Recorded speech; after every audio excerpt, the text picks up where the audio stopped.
আসসালামু আলাইকুম। কেমন আছেন সবাই? আশা করি অনেক ভালো আছেন। তো আমি আজকে আপনাদেরকে গুগলের একটি এআই এবং চ্যাটজিপিটি এআই এই দুটি বিষয় সম্পর্কে আলোচনা করব।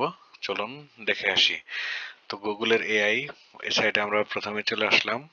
গুগলের এআই সাইটের নাম হচ্ছে জিমিনি।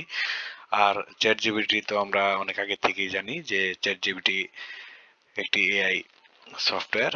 তো আমরা এখানে এই যে গুগলের এআই এর কিছু বৈশিষ্ট্য এবং চ্যাটজিপিটির এআই এর কিছু বৈশিষ্ট্য সম্পর্কে আলোচনা করব। তো প্রথমত আমরা গুগলের এআই সম্পর্কে একটু দেখি। এটা যদি আমরা গুগলের এআই সাইটে চলে আসি, তো আমরা এখানে দেখতে পাচ্ছি মাইক্রোফোন, মানে আপনি এখানে মাইক্রোফোন ব্যবহার করতে পারবেন। এখানে হচ্ছে ইউজ আপলোড ইমেজ, মানে আপনি এখানে ইমেজও আপলোড করতে পারবেন।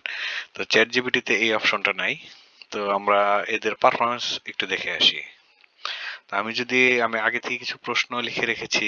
তো আপনারা যদি দেখেন, আন্তর্জাতিক মাতৃভাষা দিবস বলতে কি বুঝো, আমি যদি এই শব্দটা কপি করে গুগলের এআই কে পেস্ট করে এন্টার প্রেস করি, দেন আমি দেখতে পারবো কত স্মুথলি তারা আমাদের সামনে আন্তর্জাতিক মাতৃভাষা দিবস বলতে কি বুঝো সেটা আমাদেরকে বুঝিয়ে দিচ্ছে, সেটার ইতিহাস, গুরুত্ব, এটা কবে কবে পালন করা হয় এবং উপসংহার, মানে একটা রচনার মতো করে। আর চ্যাট জিপিটিতে যদি আমরা সেম লেখাটাই পেস্ট করি, দেন ইন্টারপ্রেস করি, তো আমরা এখানে দেখতে পাচ্ছি যে চ্যাট জিপিটিও লিখতে পারছে, কিন্তু গুগলের এআই এর মতো এত স্মুথলি সে আমাদের সামনে প্রেজেন্টেশন করতে পারতেছে না।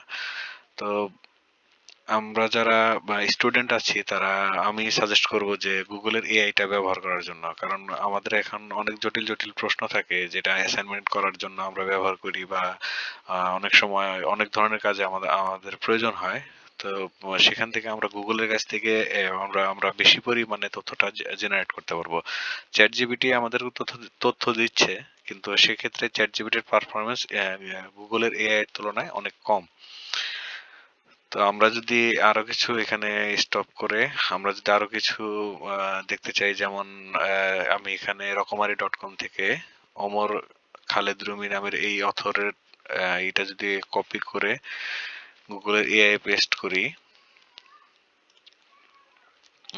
দেন সেম প্রশ্ন যদি আমি আবার চ্যাট জিপিটিতে পেস্ট করি, দেখি তারা কেমন ভাবে উপস্থাপন করে আমাদের লেখক ওমর খালেদ রুমি। দেখেন গুগলের এআই কত স্মুথলি তার ব্যক্তিত্ব, তার জন্ম, শিক্ষা, কর্মজীবন, সাহিত্যকর্ম, পুরস্কার ও সম্মাননা ইত্যাদি উপস্থাপন করেছে। চ্যাট জিপিটি কিন্তু এখনো লিখেই যাচ্ছে।